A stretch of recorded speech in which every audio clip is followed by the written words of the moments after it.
So this is episode 5, I think. Shit, I forgot. Yeah, I think we're at episode 5.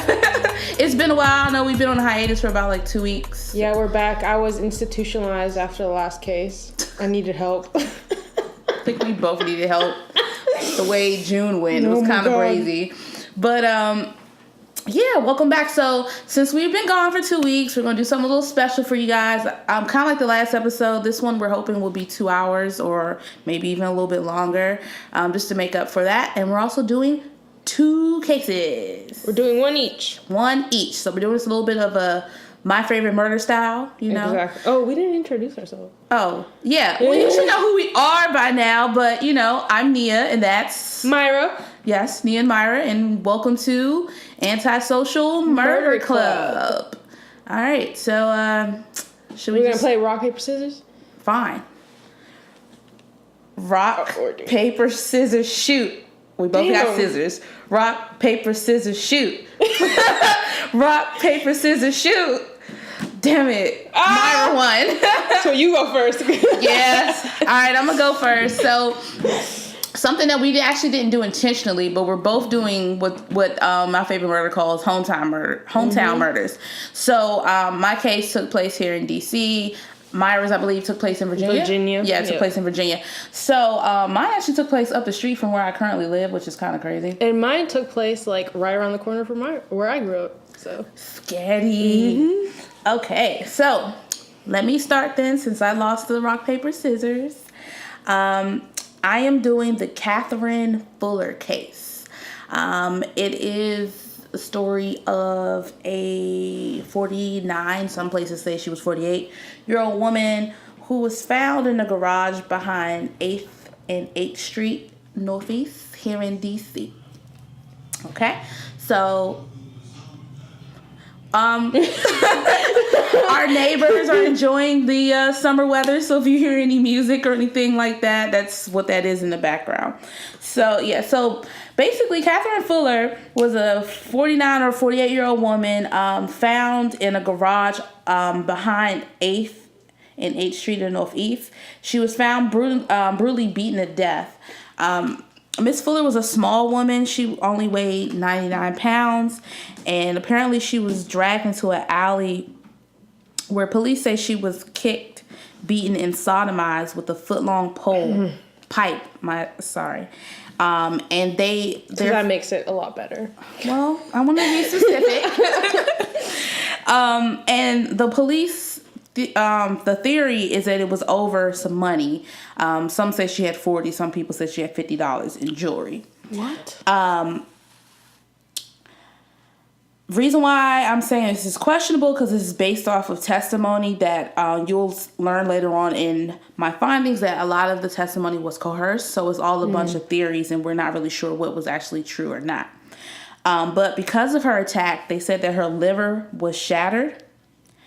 And she had a lot of bruises and cuts and things on her body. If you watch the Netflix, was it? Confession Tapes. Yeah, Confession Tapes, episode 5 on Netflix. They actually show a chart and show where all of her bruises and things were. But how she ended up on 8th Street was that she had left her home. She lives on K Street. And she was going shopping at, I guess, Family Liquors. I didn't know. Maybe back then they had food and stuff in the liquor store, but that's how it was. It was only like 5 blocks away from her home. And they said she was also wearing a green-red coat and had pink curlers or rollers in her head. Okay. I didn't find much about her background, but she was a mother of 6, and she had a husband who was on disability that she took care of. Yeah. Okay. So, you know how we always joke about police fuck-ups? Well, this entire case is a huge police fuck-up. Right into what we like. Yes. So, let's start here. The lead detectives, Patrick McGillens, or I might be fucking his name up too, and Ruben Sanchez Serrano, never spent time in the neighborhood at all, which is not new. Most of the police officers stay away. Yeah. I mean, we've learned that you know, through recent events that a lot of the officers do not spend enough time in the neighborhoods. Yeah. So, but they didn't spend any time in the neighborhood. And they weren't skilled with working in the streets either. So they may have been like indoor cops or, did more of their work on the inside. And it said that several searches of the scene yielded no physical evidence that pointed to any killers or witnesses. Yeah. Okay. So within hours of finding her body, they created a theory based on an anonymous phone call. Okay. And this theory was that members of the 8th and 8th Street crew, which was they assumed was a gang. It's more of a clique, I guess, right? Well, yeah. I mean, in the DMV area, gangs aren't really a thing. I mean, I'm sure they exist, but they're not really a big thing, whereas it is in like California or New York. Yeah. It's more so neighborhoods or like where you hang out at. So, if you watch the Netflix show, people from the neighborhood were saying like there were no such thing as a gang. Like they show clips of them being interviewed asking, have you heard of this gang? And they're like, nah, we don't know what you're talking about. But from what they were saying was people, that area was a place where a lot of people lived and they frequented to catch buses and things like that. And people who hung out in that area, they just kind of picked up the name of the 8th Street crew, but it wasn't anything like derogatory or like gang related. It was just that, okay, we know that these guys hang out in that area. Yeah. So, sorry guys. So yeah, like I said, the area was a common meetup place and the name was given to those who frequent it. So basically they were saying that the members hanging out in the nearby park had seen Fuller walk by on her way home. They pushed her into an alley to rob her. When she resisted, they dragged her into the garage where they attacked her. Sanchez referred to them as sharks in a frenzy. Then as a final awful thing to do, they sodomized her. They held her down and sodomized her. They believe that there was between 20 and 25 people that had to be involved, which is a little ridiculous in my opinion. They would have left her I don't know how to explain, in a pulp, basically. If it had been 20 or 25 people that beat her up, are you kidding me? But they're saying that the people were just standing by, cheering them on and stuff like that. I don't know why they thought that people were that sick in this area, but you know what? I know why they thought that, but anyway. Savages. Right. So that was their theory. And then in the end of November, they got a break because I think the actual incident happened in October. Mm-hmm. So by November, they got a break and after some intense interrogation and some initial denials, a 19-year-old named Calvin Alston said that he had seen the attack and implicated 13 other men. And this is the guy who had an IQ of 69, right? No, that's a different dude. Never mind. We'll get there. Whoops. Jump the gun on that one. It's okay. We'll get there. So it turned out that he actually recanted his statements. And in the document, it said that he lied because he was scared and he didn't want to lose his freedom. And it seemed like he was coerced by the police to say their theory. And because they were telling him if you go along with this, then you won't have to take the whole thing. You'll get a lesser sentence of thing. And he just wanted to go home. And it also come to find out within the first few months of the trial, he was raped in prison. So all he wanted to do was get out of there. So McGinnis and Sanchez also got confessions from two other teens, Chris Creasy Turner and Kevin Hollywood Smith.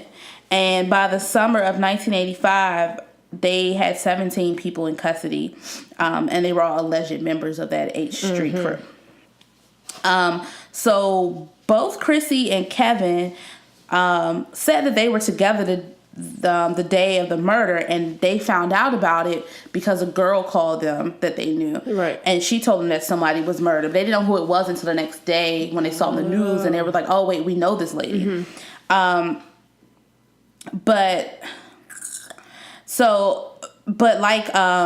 What's his name? Calvin, the police kind of pressed them to go along with what they were saying. So, and it was just kind of in a lot of these interviews or coerced interviews, it's if you just tell us what we want, you can go home free of all these charges and just tell us what you did. And it's more of they feed them the whole story of what actually happened in order for them to be like, yeah, that's exactly what happened. But see, both guys at first kept telling them, like, I wasn't there. I don't know what you're talking about. But every time they try to tell them, like, I was at work or I was here or whatever the case may be, they kept pressing them, like, feeding them what they wanted them to say. It sounds like a lot like the Central Park 5. Yeah, very similar. And so what also made the gray area when they were speaking to them was that they didn't even start talking to them until at least a week after the murder. So, like, of course they don't fully remember what they were doing at that time and things like that. So, Turner and Smith, but so like the other people, Turner and Smith did live in the neighborhood, so they did frequent the park in that area. So it was really difficult, for them to really say, well, no, I wasn't there, because they were there all the time. So at the trial, again, the government had no physical evidence linking any of the defendants to the crime. No DNA, no hair, no fibers, fingerprints, shoe prints, nothing. There were no unrelated eyewitnesses, and the prosecution relied on the confession of the two teenagers that we mentioned before. She said, yeah. A bunch of hearsay. Yeah. So, of the two other teenagers that they interviewed was the boy that Myra mentioned. His name was Clifton Yarborough. He was 16 years old. Okay, so Cliff was he was said to have a low IQ, only about 69.5. And could have been coerced into saying anything. He was said to be high on the suggestibility scale. And he didn't fully understand what was going on in the first place. And he was, especially when he was being arrested and interrogated. Yeah. And in the documentary, they showed him explaining in detail what happened during the murder, naming each of the arrested teens by name. Since full confessions were not fully taped at that time, it was very likely that his confession was rehearsed and inspired by the lies and promises of leniency by the police officers. Because we know these confessions take like 8 hours, 9 hours, like 12 hours sometimes. And it's like, they said in the documentary it was like a summary of it. So it's just kind of like they cut pieces out and gave you exactly what you needed. Like they gave you like the final confession, quote unquote, where it's like they rehearsed for like 6 hours.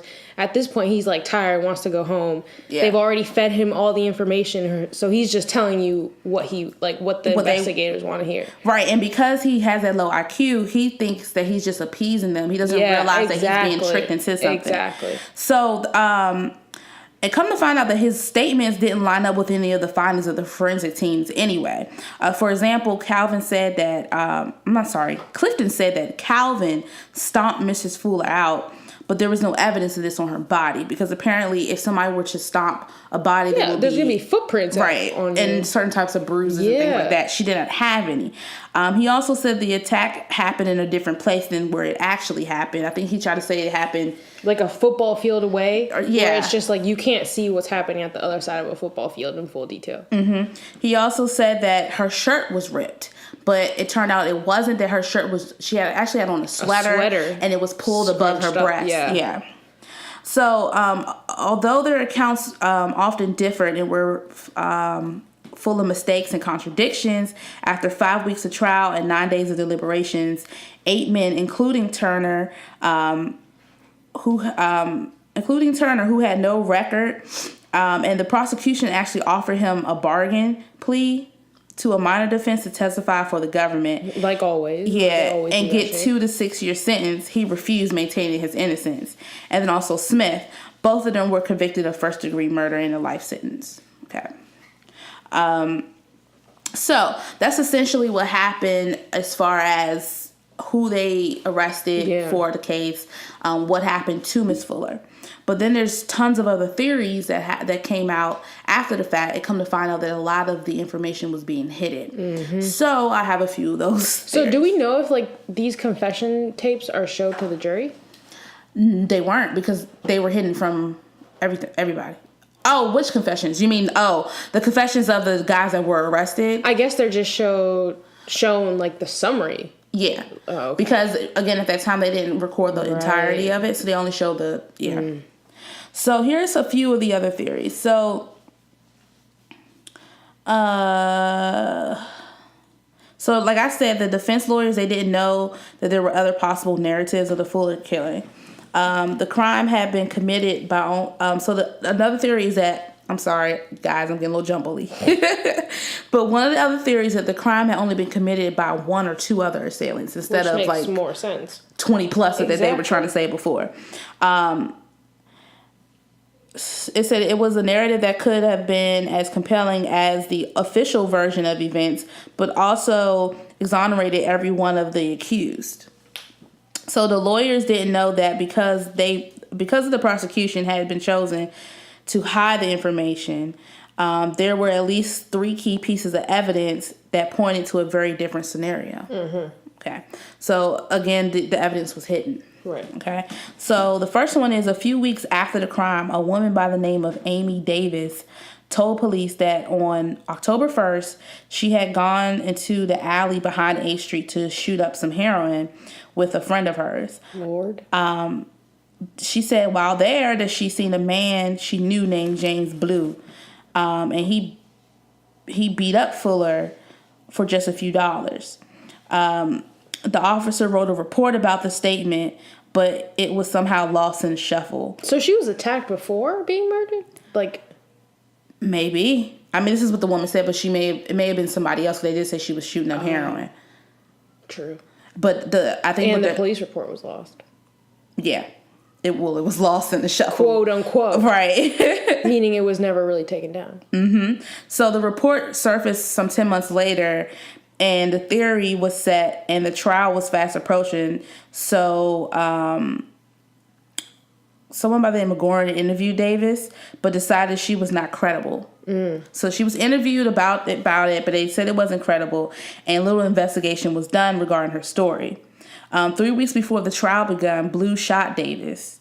He was, that's the man she said that she saw beat up Fuller. Shit. So he shot her, and he was convicted of her murder, but died in prison in 1993 before Davis' story came to light. What? Yeah. And that wasn't, like, evidence enough. Nope. Like, that right there didn't, like... But see, none of this came to light till later on, which I'll touch on how this stuff came up. It's never too late to exonerate people. So the other theory was there was a street vendor that found Fuller's body. She was a 19-year-old woman by the name of 19-year-old man, not a woman. By the name of William Freeman. Had waited by the garage with a woman friend to direct arriving officers to the location. During the wait, both saw 2 men next to the garage acting suspicious. As the first officer pulled into the alley, Freeman heard one of the men say, "Don't run." Then they both fled. As they ran, one of the men seemed to be hiding an object under his coat. Several months later, both Freeman and the woman looked at some photos and identified one of the runners as James McMillan, and his associate Gerald McPherson. Now, McMillan is who I think really did it. Was one of the one who had the thing under his coat. He was hiding something under his coat, and later the 2 other independent witnesses also put McMillan in the alley around the time of the killing. How much later was it? Does it say? No? No. Sorry. But we're going to get there. He was living in the 900 block of 8th Street Northeast. So he lived right around the corner. Oh, I think the documentary said his backyard backed into that same alley. Right. In a home that backed into the alley just steps away from the garage where Fuller's body was found. How convenient. Right. And he was later, side note, he was later arrested for a similar crime. McMillan had records of serious violence against women. One woman he dated briefly later said that all he wanted was like oral and anal. That's all he wanted. Like he demanded that at all times. And that he was a loner and a newcomer to the neighborhood who did his crimes solo or with an accomplice. Accomplice. Thank you. I always get nervous when it's my turn to do this. All right, so within 2 weeks of Fuller's murder, 2 daytime robberies of women who were walking alone not far from 8th and H also happened, and both were punched multiple times in the face, and he later pled guilty to both robberies. And on March 15th of 1985, he was sent to prison for 8 years. Okay? But we'll get back to him because there's a little bit more information on him. Lord. The third theory is a man named Willie Lucci. Willie Lucci? Yeah. Okay. He told the Da Vinci Code? Look, he told the detectives that on the night of Fuller's murder, he and a few friends walked through the alley around 5:30. So everybody's walking through this damn alley. Yeah. And no one saw anything? I mean, they're telling people, but they're not. How many years later? They're not taking record of it. No, I think all of these were reported at that time, but they didn't take them serious because they were sticking with the theory, of course, of the anonymous call and the gang what theory. Was convenient to right? them. But this stuff was never brought to the attention of the courts, and this stuff came out later on that they weren't taking up the courts. So, why am I surprised? Yeah, so. As they passed the garage where the body was found, some of them heard a low moan. And Lucci turned around and looked, but both doors were closed. And they were headed to the liquor store, so no one stopped to investigate. Lucci said that he did not see anything else in the alley. There were no groups of young people coming or going or hanging out there. Another member of the group confirmed Lucci's story to the police. And all the evidence, Davis report, the four identifiers of McMillan, which we mentioned before, and Lucci's story, was held from the defense. So everything was held from the defense. So, as I said several times before, the evidence was kept hidden until a reporter by the name of Patrice Gaines persuaded the Post, who she worked for, to let her look further into the case.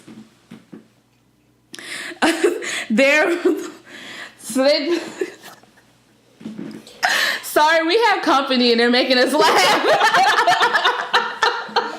Just do your thing, homie. Swish around, sir. Yeah, swish around. Swoosh it up, homie.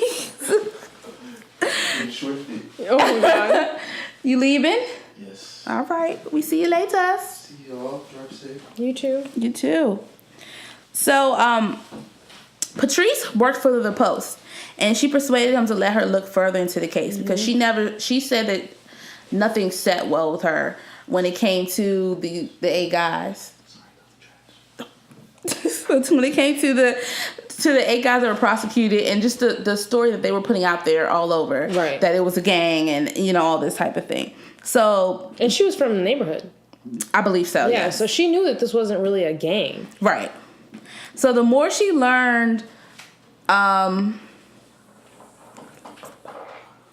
more she felt that the boys were innocent, and she wanted to find the true killer.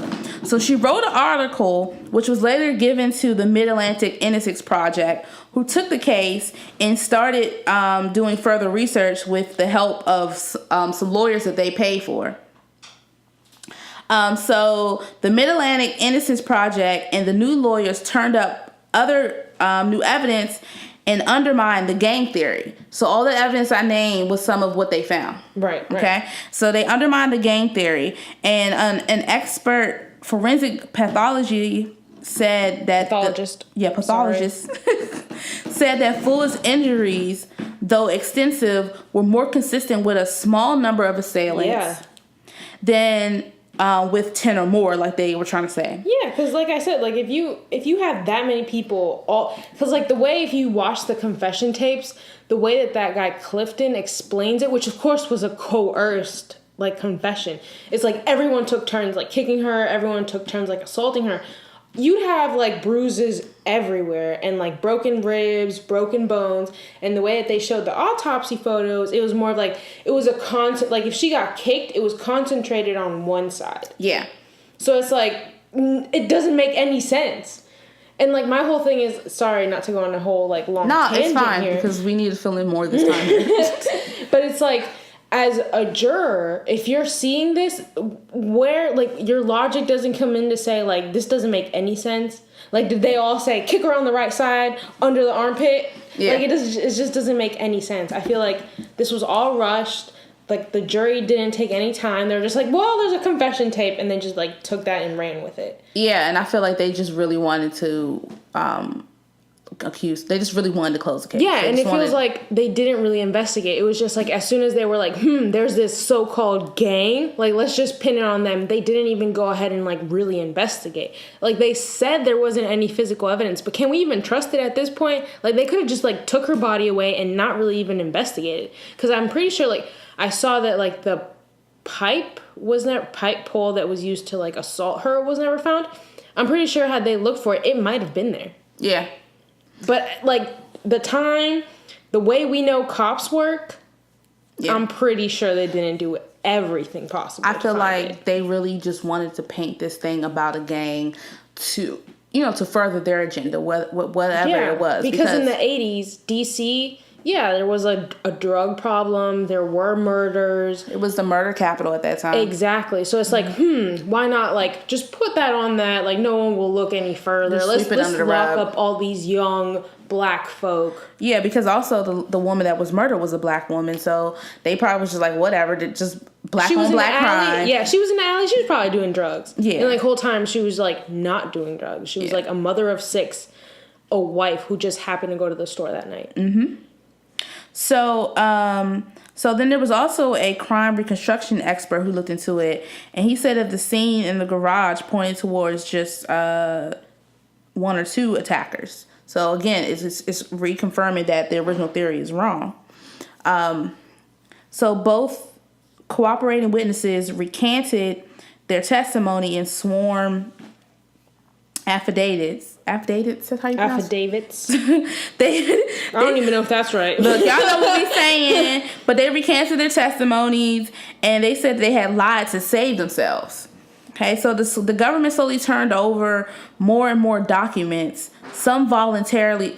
Look, y'all, it was just the 4th of July, and I live in the hood. They're going to be doing this shit for the next 3 months. Exactly. So if you hear in the background, those are fireworks. We're not getting shot. Okay, cool. Well, if you hear a scream after the pop, you might have gotten shot. That kind of rhymed. I got bars for days, y'all. Bars.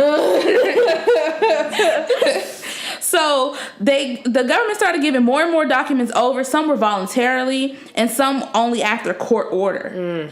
And among these documents was evidence that the prosecution had withheld, which was a few of those other things I had named earlier. The lawyers for the accused believed that by hiding this information, the government had violated a legal requirement known as the Brady Rule. The Brady Bunch? The Brady Bunch. So, in the end of the documentary, we saw that even though this was true, it did not help the guys that were locked up. Mm-hmm. So we hit the afters, is what I'm calling this part, is that, after the case has been closed and things like that, one of the 8, so I'll tell you about the guys that were locked up, but one of them had died from an aneurysm in 1999. Chris Turner was paroled in 2010 after serving more than 25 years. And as of 2017, the other 6 men are still in jail. Okay? So there are 6 innocent men serving time for a crime that they did not commit. They've been in jail for 25 plus years. So let's go back to James McMillan. He was one of the guys said to be a theory that could have possibly done it. Your winner here? Yeah, right? This is my winner chicken dinner here, because I think he did it. He, after serving 8 years in prison for the 2 that he confessed to, he was released to a halfway house in July of 1992 in D.C. Less than 2 months later, on September 5th, a 22-year-old woman by the name of Abby McCloskey was walking home around 8 p.m. when she was dragged into an alley behind the 500 block of 8th Street Northeast and brutally assaulted. What a coinky-dink here. Yes. What a coinky-dink. And did they say details of how she was assaulted and left? No. Oh. Okay. No. Maybe I should have looked into her case a little bit more. Because I feel like in the documentary they said that I don't know if it's this assault, but one of the assaults that McMillan committed was identical, where like this other victim's blouse sweater, I think it was a sweater as well, was found. She was naked completely from like the waist down, and her sweater was found bunched up around her breast, just like Miss Fuller's was. So I said no too soon. I actually do have notes on that. Oh, well. I had to look through my notes. I'm sorry, guys. Sorry about that. Look, I'm tired. So then we'll get there in a second, but after she was assaulted, shortly after, two young men walked into the alley because their cars were parked there. Mm-hmm. And as they started to get in, a man stood up from behind the car. He was pulling up his pants with one hand and holding something in his other hand. Ooh. He mumbled what sounded like a excuse me. Like, excuse me. Right. That's DC for excuse me. Excuse me. And then quickly left the alley. When the two men checked behind the car, they saw legs sticking out. Fuck. Thinking the person might be dangerous. Fireworks. Thinking the person might be dangerous, they went back to their apartment and called 911. Good job. Both men later identified McMillan as the person they had seen in the alley. Okay? So McCloskey, the woman, died 3 days later without ever regaining consciousness. Jesus an autopsy showed the cause of death to be blunt force trauma to the head and torso. Meaning she was beat up. Yeah. Specifically, the skin around the anus had radiating tears. Oh. Yeah. And what was he holding in his hand? What can we assume he was holding in his hand? Probably a pipe or a pole. What was Miss Fuller assaulted with? A pipe or a pole, a foot long. Are we, and not, this is no Subway foot long. I'm sorry, I shouldn't have made that joke. I mean, that's wrong on a lot of levels because that man was, anyway. Damn, I'm going to hell. Jared. Oh no, stop. Bruh, we trying to do a podcast. Look, if one of these fireworks comes in here, so I'm gonna be the next case on here. So then also, so we said that her anus had tears. There were also rips and bruises extended up the rectal meniscus, up the tract. Oh my! So something was inserted. So it clearly indicating sodomy or forced penetration. Holy shit! Okay. No pun intended there. Oh my god. There were several obvious parallels, like we just told y'all, between Miss Fuller and Miss McCloskey's case. They were both small women. They were both attacked in the alley near 8th and 8th Street. In almost identical ways. And both were horribly beaten and with injuries more like a car crash than a typical assault. Jesus Christ. So that's how hard this man beat them. Oh my God. And in both cases, the assailant had focused his fury on the anal areas. Oh. So in 1993, McMillan was convicted of McCloskey's murder. He was sentenced to life in prison without any possibility of parole. Well, I mean, the bright side is he's going to jail. Be, yeah. Now, the bad side is we got innocent people in jail. Yeah. I think, so that's the end of my notes on this, but I really think that McMillan, that's his name? I really think that he's guilty. I think he did it. Now, I'm happy that he is in jail for at least one of them.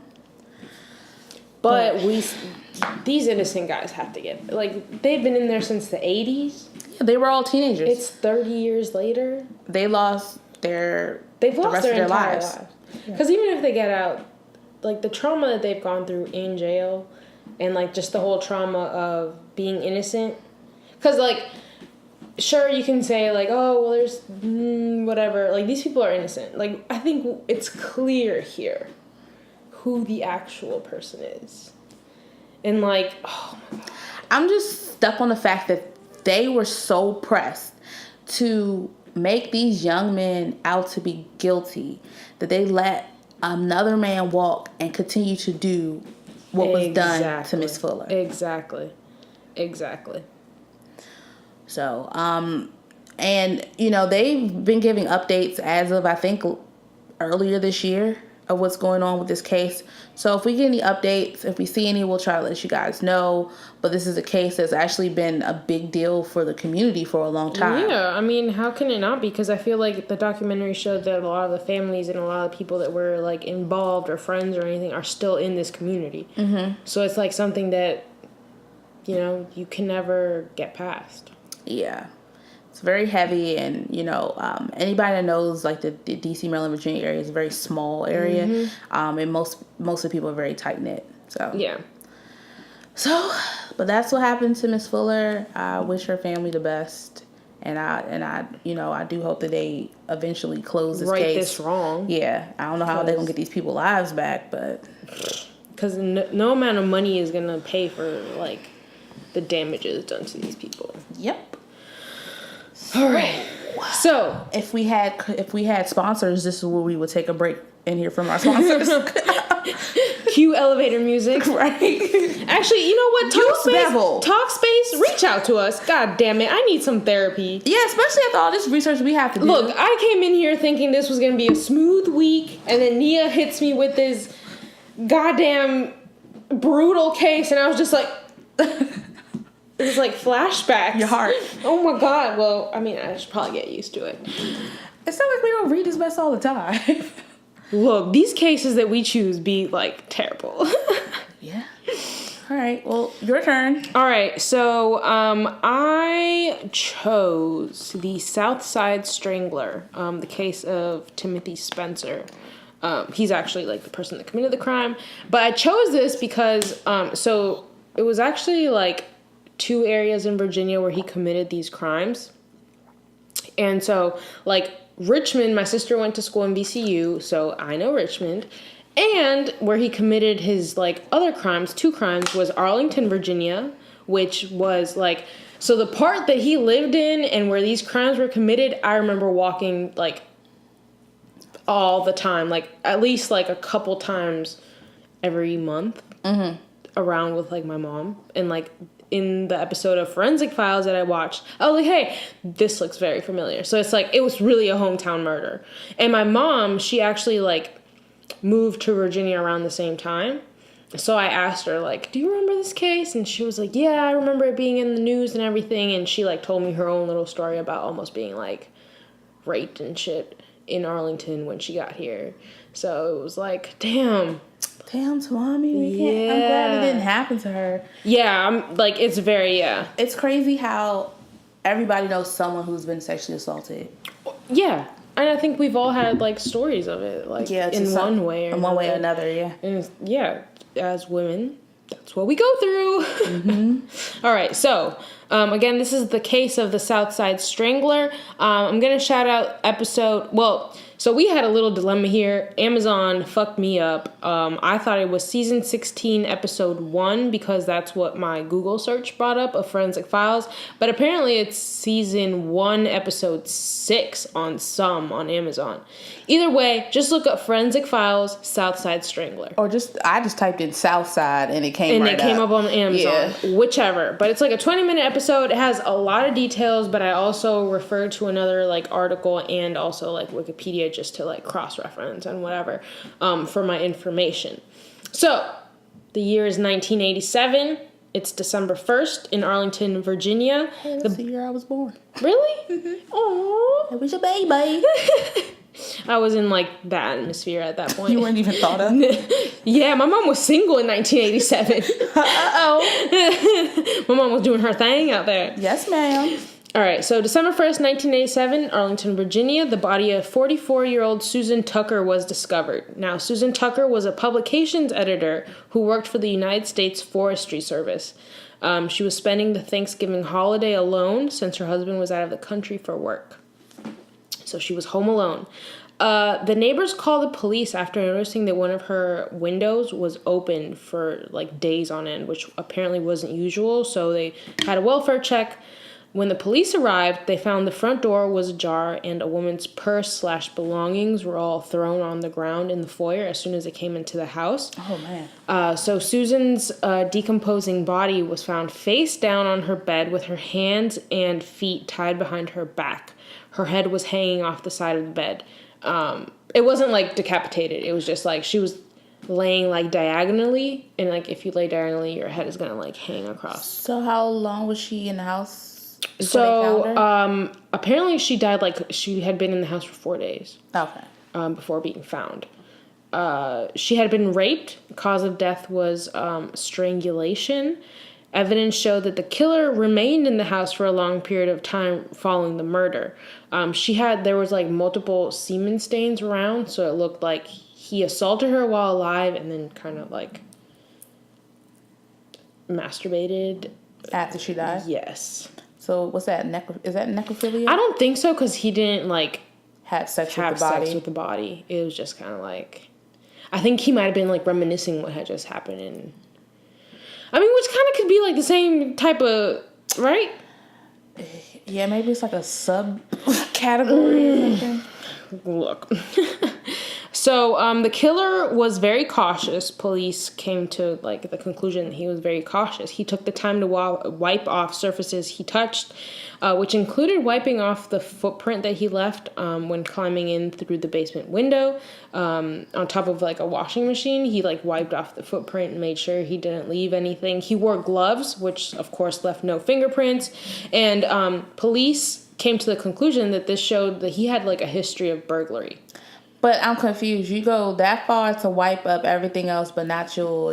Well, remember, this is 1987. DNA wasn't around. Like, I thought they showed DNA testing on the documentary. We're gonna get there, but like DNA testing was still like in the experimental phases. They didn't know where it would lead. Like, it was just like. So I guess some people thought that it was real. Some people thought that it wasn't. It was still like up in the air. Okay. Like, to this point, there was no cases solved using DNA evidence. Gotcha. It was kind of like how, was it lie detector tests? And stuff Exactly, like that. yeah. I guess that's how people looked at it in, like, the 80s. So the police thought that he had, like, a history of burglary just because of how cautious he was of cleaning up after himself. But there were hairs that were found on the bedding around Susan Tucker's body, as well as the bathroom sink, which he probably washed up after and left hairs there. And there was also a washcloth hanging from a clothesline outside that had hairs on it, which he probably used to, like, clean himself off. Detectives realized that the ropes and knots used to tie up Miss Tucker looked very familiar. So they started, like, looking back and trying to see, like, where they saw this before. Turns out that 3 years earlier in 1984, 34-year-old Carolyn Hom had been raped and strangled just 4 blocks away. So in this case, the suspect had also entered through a basement window by cutting out the screen. But in this case, they had found who they thought was the murderer. Mm-hmm. That was David Vasquez. He was charged with murder and rape and was serving 35 years in Buckingham Correctional Center, which is in Virginia. So the investigator who was investigating Miss Tucker's case, mm-hmm. his name is George Horgus, mm-hmm. With the Arlington County Police Department. He was a detective, and he decided to go talk to Mr. Vasquez, thinking that maybe he had an accomplice who was still free and was doing kind of like a copycat. Because it was just, like, the knots were the same. It was just way too similar for him, and he was just like, let me just go see what this guy's about. Right. So when he arrived, he realized that David Vasquez wasn't what he thought. So it turns out that Mr. Vasquez was actually a McDonald's janitor at the time. He had an IQ of 70. Mm-hmm. And police had they doubted his role in the murder, but he confessed. And it doesn't seem like it was coerced. It just kind of seems like he went up to the police and was like, yo, I did this, or whatever. So they were just like, at the time, there's no DNA, there's nothing. I guess, like, whatever. It was just like, well, he confessed, let's just charge him with him. Right. So there was nothing to really say that he was innocent, as well as saying that he was guilty. It was just like, well, you're not going to confess to something you didn't do. It, yeah. So when Horgus got there, he realized that something wasn't right with this Vasquez guy. Vasquez was confused. He retracted his confession and insisted that he couldn't have killed Hom because he didn't drive a car, and he couldn't have gotten to her house from his shift at the McDonald's where he was a janitor. And although he was desperate to get out of prison, Vasquez couldn't name an accomplice and couldn't, like, answer as to why he confessed. So after the interview, Detective Horgus became convinced that Vasquez was innocent, but he was also convinced that the person who murdered Susan Tucker was also guilty of killing Carol Hom 3 years earlier. So he decided to go back to Arlington and reopen the case of Miss Hom and start looking again like a fresh pair of eyes into the case. So he discovered that around the same time that Carol Hom was murdered, between June 1983 and January 1984, 9 women in Arlington had been attacked by an African-American man in his 20s who carried a knife and wore a makeshift mask. There were striking similarities in all of the assaults, starting with the 4th victim. All of the women had been tied up with ropes or cords from Venetian blinds. The 5th victim had been locked in the trunk of a car and set on fire, but she was able to kick her way out of the car and escape. Wow. The last victim lived just 6 blocks away from where Carolyn Hom was murdered in her home, and she had been attacked just 6 hours after Carolyn Hom's body was discovered. Oh, wow. So, all these similarities, no one's putting shit together. I mean... Again. Sometimes I'll be like, how do these people get their jobs when we hear these evidence, we put 2 and 2 together? Exactly. Pretty quickly. So just days later, Detective Horgus learned that there were 3 murders with eerily similar characteristics that had occurred in Richmond, Virginia, just 100 miles south of Arlington. Okay. So we're going to take a trip down to Richmond, Virginia. Back down memory lane. So, September 19th, 1987, 35-year-old Debbie Davis, who was an account executive, had been murdered in her Westover Hills apartment. She had been tied up, raped, and strangled with ligatures. On October 3rd, 1987, less than a month later, neurosurgeon Susan Helms was found partially clothed, and she was actually discovered by her husband on their on the floor of their bedroom closet. Oh no! Yeah, that has to be the worst. Oh no, it gets a little worse. She was also found tied up, strangled, raped, and she was actually strangled by 2 belts found around her neck. 2 belts? 2 belts, because one wasn't enough for this motherfucker. He was double fisting. Like, ma'am. Like, not like that was not. I'm just saying, if he was from like the way they showed how he was strangling him from behind, I'm assuming he had 1 belt in each hand. Yeah, we're gonna get into that. That's why I was saying that. Yeah, we're gonna get into that. Okay, so again, not even a month later, on November 22nd, 1987, 15-year-old high school student Diane Cho was murdered in her bedroom while her family slept. Oh my God. She was also raped and strangled in circumstances similar to Debbie Davis and Susan Helms. Mm-hmm. So the knots used in these 3 murders were identical to those used in Susan Tucker and Carolyn Hom's murders. Okay. So, I mean, if that doesn't tell you that this is related, I don't know what will. And clearly, the person that they thought murdered Carol Hom was in jail. So, does that not tell you that this is an innocent person? Okay. I'm sorry. So, Detective Horgus, who I think is like a real hero in this case, and he's like still living. Oh no, he moved to Florida and he's retired now, but I really want to like pay him a visit because he just like put his whole like time in it. He really like went into this case and like saw how fucked up it was, saw that there was like shit wrong, and decided to take it in his own hands. Mm-hmm. All right, so Detective Horgus spoke to one of the detectives working in Richmond. His name is Glenn Williams, and learned that another attack had happened in the same neighborhood where Debbie Davis and Susan Helms lived. Again, the victim said it was a black man wearing a mask. He entered her apartment through a window and was tying her up when one of her neighbors heard the noises and came to investigate. The man fled and had not been caught. Okay. So Detective Horgus told Detective Williams from Richmond about the Arlington murders, but Williams was skeptical of any connection because Arlington was too far away, about 100 miles away, And he said, according to psychological profiles prepared by the FBI, serial killers were almost always white. I mean, most of the time. So he had a point there. So I guess he was just doubting that this like guy who was assaulting women in Richmond as well as Arlington was described as black, and he was just like, no, serial killers are usually like white, so this couldn't like go together or whatever. Right. Which was like, but this is a coincidence? Like, what? Side note, this just keeps making me think of last night, Myra and I went to go see the new Purge movie. Yep. And, like, a lot of the stuff that we're talking about just has me keep thinking about this movie. Me too. Me too. Where it's just like, we just want to party. There's like maybe one in a couple that, like, do fucked up shit. Yeah, I mean, it's just like... I mean, they've done studies on this. Serial killers are normally white males. This is just a demographic.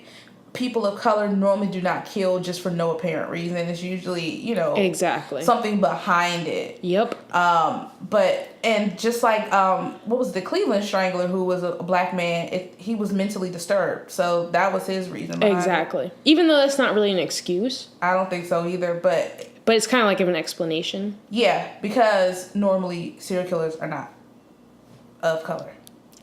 You heard that, white people? Okay, so Glenn Williams informed Detective Horgus that Richmond was using a new method, DNA testing, to solve their crimes. They had sent the semen samples collected from the crime scenes of Debbie Davis and Susan Helms up for testing. So up until this point, no one in the U.S. had used DNA testing in a homicide investigation. So on December 28th of 1987, Detective Horgus flew to Life Codes in New York, which was a private lab that analyzed DNA for paternity tests. Mm-hmm. And this was the same lab where, like, the crime scene fluids, things, whatever, were sent. So with him, he carried samples from the Tucker and Hall murders, as well as several from the Arlington rapes. So they had a lot of evidence to be tested, which is great. The question now was whether the crimes in both cities could be linked to the same genetic fingerprint. But he was told it would take up to 6 weeks. Like, from 6 to 10 weeks, I saw in Forensic Files that it could take to get results. Okay. And this was, like, just to see if they were all related. So they didn't have anything really to compare it to find a suspect. Mm-hmm. It was just kind of like, okay, can we compare all of these and see if, like, they're all with one person. Okay. They still had to find a suspect. So while the results came in, Detective Horgus paid a visit to the FBI to develop a profile. So the following is the profile that the FBI made up or developed, should I say? Because they didn't make... Compile. There you go. Perfect. Thank you very much. You're welcome.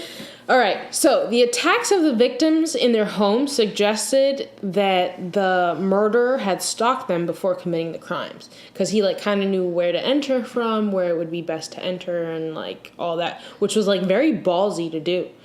Because, like, if you notice, most of the women are, like, they're, like, mature, educated women. You have a neurosurgeon, you have, like, an accounts executive, you have a publisher. So it's not, like, just anyone. Except for that one 15-year-old. Yeah, I feel like that one 15-year-old was just kind of, like, there. It was just kind of, like, he took that chance. Because it was, like, the other one was, like, mature white women that he targeted, which is odd. So the FBI believed that the suspect was between the ages of 18 and 30. He was quiet, he was a loner, and had a menial job, which kind of sounds like me. I feel like if I ever commit a murder, they're going to be like, she was quiet, she was a loner, and she had a shitty job. Her makeup was always nice. Oh, thank you. Thank you. I'm going to have to do this without any makeup on. Might catch me. Her wings were on fleek. That was going to be my FBI profile. All right. They thought that he would have a troubled relationship with his mother, clearly because the women were older and women. Showing signs of mommy issues. Exactly. And he likely began his life of crime with arson, which I don't know where... I guess maybe that, like, one case where he set the car on fire. But they say that, like, a lot of serial killers start with, like, arson, which is weird. Arson, or they're dissecting animal Yeah, abuse. yeah. Ugh. He would have lived or worked close to the area where the crimes were committed because a lot of serial killers tend to stay in areas where they're comfortable. That would be like an area that you would know, that you would frequent. He was definitely a sadist. So evidence showed that he would often release the victims from their bindings for like a short period of time for them to like catch their breath, like, and scream out for help. And then he would just go right back to doing it because he got pleasure from hearing them scream for help. And we're going to go back to that whole, like, you saying he double-fisted it. So, like, there was a shoe impression on the back of one of the victims that showed that he, like, while I guess she was on the floor, he stood on her, put his foot on her back and, like, used that to strangle. And you can see the animations on this episode of Forensic Files if you're that sick and you want to know exactly how it was done. And I am judging you for that.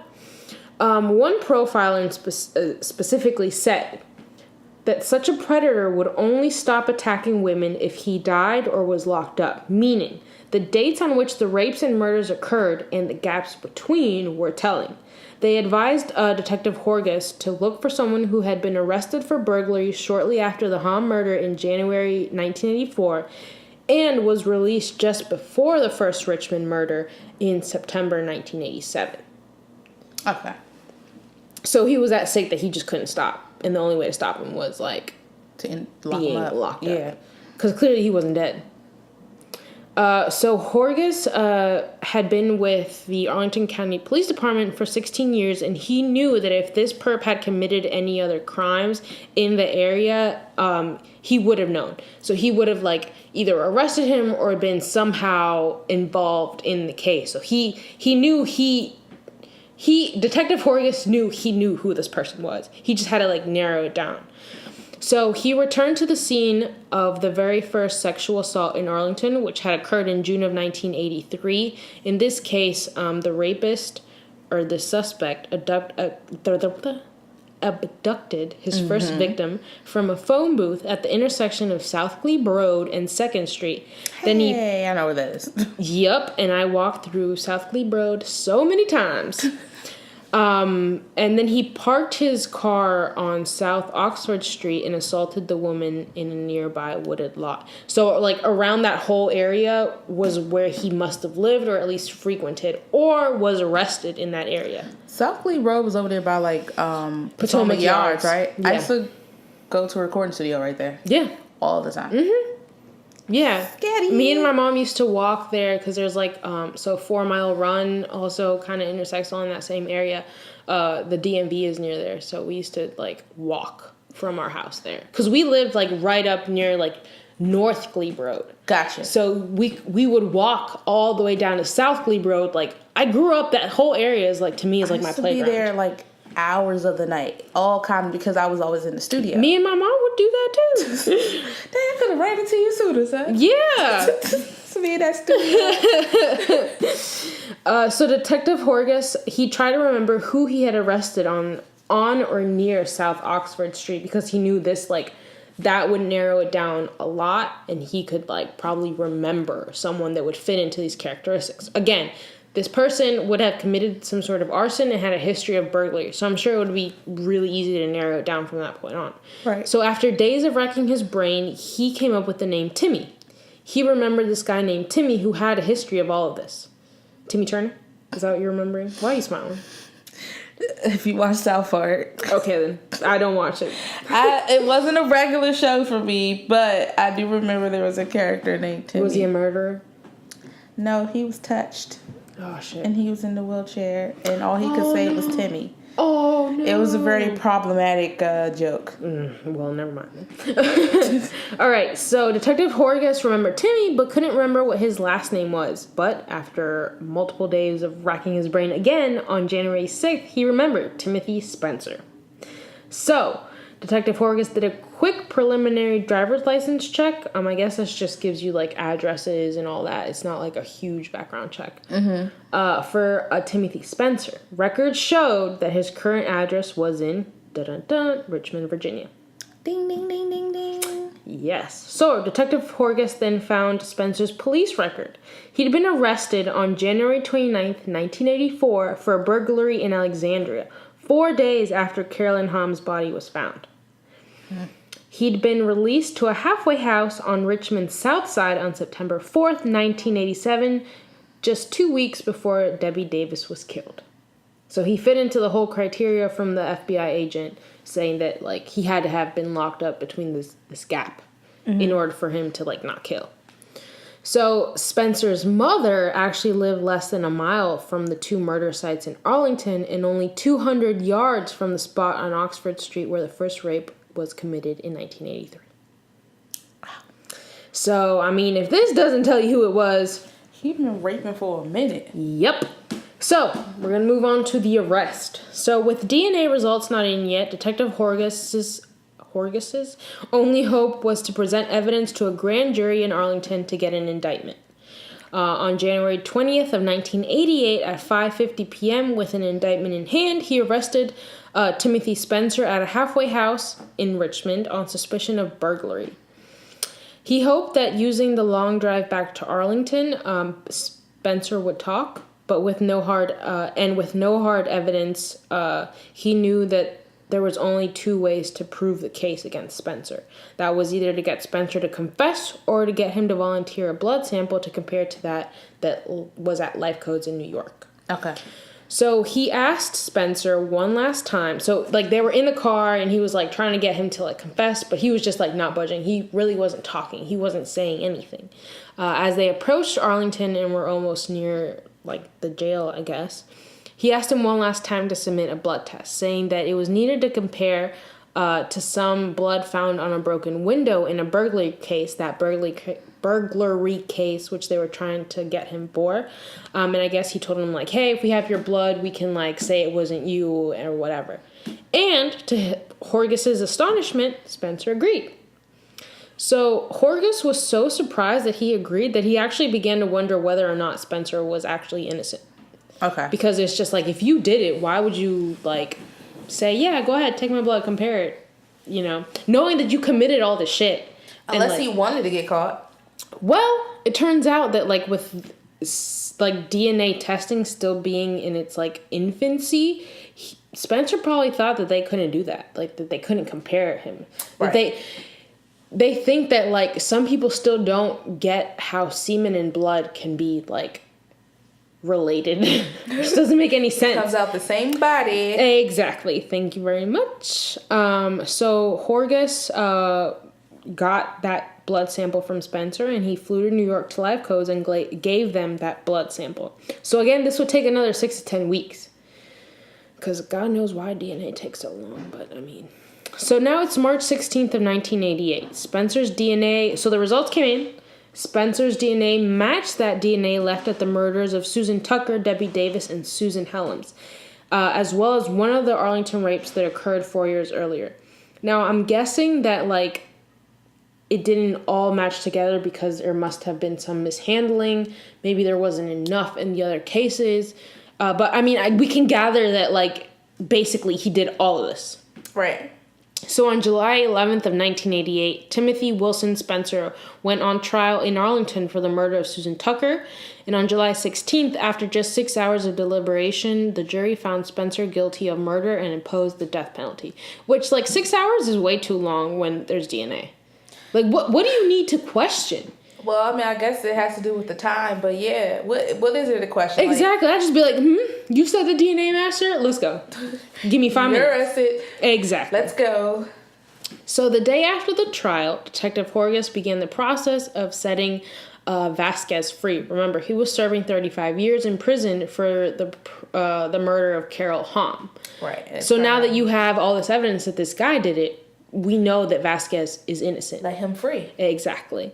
So although DNA had helped find the true killer of Carol Hamm, DNA testing would be no help in proving Vasquez's innocence. That's because after several years in storage, the samples from the Hamm case were too degraded. So the only hope in this case was to get a pardon from the governor. So to make a case for Vasquez's innocence, what's his name? Detective Horgus, I'm sorry, got the help of Helen Fahey. She was the prosecutor for Arlington. Okay. And she requested the help of the FBI, including Special Agent John Douglas. So if you're a murderer, you should know John Douglas off like the top of your head. He's actually the guy that wrote the book Mindhunter, which the Netflix series is based off of. And he's the one that like founded the whole FBI behavioral science unit in the 80s. Mm-hmm. And he interviewed David Berkowitz, which was the son of Sam, Edmund Kemper, the co-ed killer, Ted Bundy, Charles Manson, among many others. And if you haven't read the book, you should. It's on Audible. You can listen to it on your way to work, while you go to sleep, watch it on Netflix. It's an amazing. In the shower, if you want to take that risk. All right. So the prosecutor for Arlington, I'm going to butcher her name, so I'm just going to say the Arlington prosecutor, wanted to use the FBI, this FBI profile to exonerate Vasquez by showing that he didn't fit into this profile, therefore he couldn't be that person. Okay. Because there was no DNA, even now, to help him out. So when Special Agent John Douglas agreed to help the Arlington prosecutor, it would be the first time that an FBI profile would have ever been able to prove someone innocent versus proving them guilty. Because usually a profile is based to find like someone who's guilty versus someone who is innocent. Right. So on January 4th of 1989, Mr. Vasquez was released from prison, and he would be the first person in the U.S. to be exonerated by DNA evidence. So he's set free. They did right, even though it was a couple years late. I think he served 5 years. He apparently wanted to be in there, so... Exactly. He had special needs. I guess he was like, shit, it beats working a job and trying to find some food. I couldn't find much on like how this whole thing with him happened. Mm-hmm. But maybe it was like a confession, out of necessity. Exactly. He was like, 3 hots in a cot, I'm there. I am in there. So in 1988 and 1989, they actually found Spencer guilty of the murders of Debbie Davis, Susan Helms in Richmond, and Diane Cho from nearby Chesterfield, which was also in Southern Virginia. Mm-hmm. And he was also sentenced to death in each case. Timothy Wilson Spencer was executed on April 27th, 1994 at Greensville Correctional Center in Virginia, and he was the last person to be executed by electric chair in Virginia. Oh, wow. So that was the case of Timothy Wilson Spencer, the Southside Strangler from Arlington and Richmond, Virginia. Sheesh. Either we're getting faster at this, or we need to start taking more notes. Because I took 5 pages. Right, and that's what you average, right? You average, usually when we do our podcast, it's usually a 5-page take us one episode. I talk too fast, too. I talk fast as well. True. But sorry guys, we thought we were going to give you 2 hours, but at least you got 2 cases. But you got 2 cases in 1 hour, so what else do you want from us? Right. You got 2 rounds from us. What more do you want from us? We can't give you no more. You done dried us out at this point. You need to go to sleep and come back stronger than ever. Right. So, these are our cases for this week. We're glad to be back. We're sorry for the absences, but shit happens in life, and shit happens. It's summer, right? Yeah, that's another reason. And we gave you 2 hours last time. What else? Like, we can't What do we look like? Exactly. we can't be giving out these 2 rounds all the time. You might get used to this. Right. Spoiled, you guys. Spoiled little brats. Well, that's our podcast for the day. Remember, you can find us on Instagram. Apple Podcast. Oh, sorry. Apple Podcasts, SoundCloud, social media. Instagram. Yeah, on social media. We're on Instagram under AntiSocial Murder Club. And now we have a Twitter. Yep. Which is AS Murder Club. Because we couldn't, they said it was too long the other way, blah, blah, blah, blah, blah. But we suggest you follow us on Twitter because... Tweet us. Yeah, tweet us, let us know what you think. But follow us so that you can get updates. So if we ever go on a hiatus again, you will know why. Or maybe not fully know why, but you'll know, hey, there's no podcast coming this week. So we don't keep you in the dark. Also, write us, send us a letter at AntiSocialMurderClub@gmail.com. Let us know what you think. Give us ideas for episodes. We would love to hear them. If we pick a murder that you suggest to us, we will shout you out on the episode. Yeah, if you want. You can even give us a fake name, whatever. But just so you know that you hipped us to the case. Yes. All right. Please. Thank you for joining us this week. Yes. It's great to be back. We're out, and always don't get murdered. I don't No, even we know how can't to use end that. this. Yeah, that's like be afraid. Be very afraid. I don't know how to end a podcast.